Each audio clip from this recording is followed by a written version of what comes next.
നിങ്ങൾ നോക്ക്, കേരളത്തിൽ ഈ അടുത്ത് നടന്ന കൊലപാതകങ്ങളെല്ലാം മൃഗീയ കൊലപാതകങ്ങളാണ്. ഞാൻ 130 പെണ്ണിനെ കണ്ടിരുന്നു.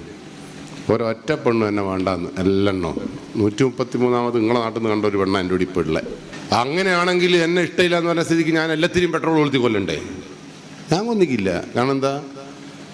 ഓൽക്ക് വേണ്ട, നല്ലൊരു ചക്കൻ ഓൽക്ക് കിട്ടണ്ട, അത് തന്നെ. അങ്ങനെ അങ്ങ് വിചാരിച്ചപ്പോൾ നിങ്ങൾ അച്ഛൻ പറയാ പോട്ടടാ, ഇതിനേക്കാളും നല്ല എനിക്ക് കേടിയോ വെച്ചിട്ടുണ്ട്.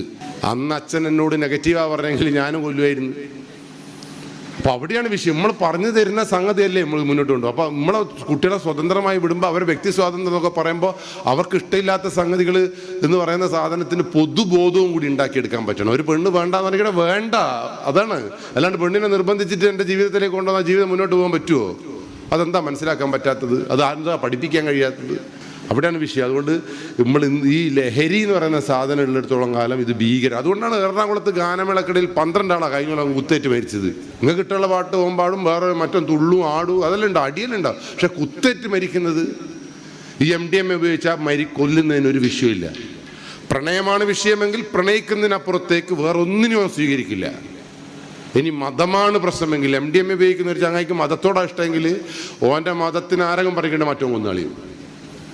മനസ്സിലായില്ലേ? നമുക്ക് ഒന്നും നിയന്ത്രിക്കാൻ പറ്റൂലത്. ഇപ്പം ലഹരി ഭീകരമാണോ ഇല്ല, അതിൽ പ്രതിക്കൂട്ടിലാക്കപ്പെടുന്നത് മതങ്ങളായിരിക്കും, നേതാക്കന്മാരായിരിക്കും. ഒരു മനുഷ്യൻ എന്ന് പറയുന്ന സാധനം ഒന്നിൽ നിന്ന് ചത്തുപോവും, മരിച്ചുപോവും. ഓ മനുഷ്യനേ അല്ല. അതുകൊണ്ടാണ് തറക്കൽ നടക്കുന്നത്. മനസ്സിലായില്ലേ?